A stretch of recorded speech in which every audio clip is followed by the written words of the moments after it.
about her experience sa mga charity na nagawa niya for the past or in the future. And syempre sa mga Pilipino, hindi mawawala yung mga ganong pagtulong, lalo halimbawa individuals or kaibigan, ganon. Yes. Meron sa Pilipinas, tayo ng konting tulong para syempre financial or goods. Yes. Meron ba tayong like feeding program pag umuwi tayo? Oo, lalo sa mga kinder, elementary. Tapos may mga friends kasi ako na teachers. Okay. So, yun.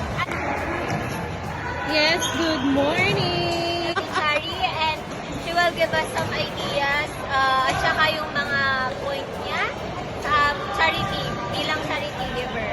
So, Yes. ate, can you explain kung ano yung charity na inatinan mo and give us your I have a one friend that is already, she's not a member on that church. However, she's really need some financial assistance.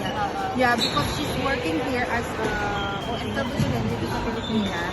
Tapos, kaso nga lang, ang bad news is, hindi siya member sa Mga group. Okay. Yeah, so because natupan siya, now she's an only ordinary sales lady. So I think she's experiencing gallbladder stone.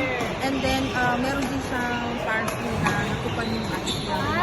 So she really needs some. Not only for financial, in everything, prayers in everything. So I really appreciate that healing prayer. Yes. Thank you. Giving us your experience. No problem. Thank Thank you so much po. Sporties. Thank you. Thank you. Hello, good morning. Ito po si Kuya Joel, isa sa ating player.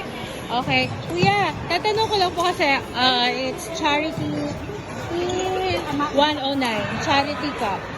So, one question, kung may na-experience na ba kayo or na event regarding charity or planning to do charity? Sa organization namin, yung The Bicolano 58, meron kaming bidding program. Pero next schedule siguro, wala pang plan. Pero sa Eagles, meron din.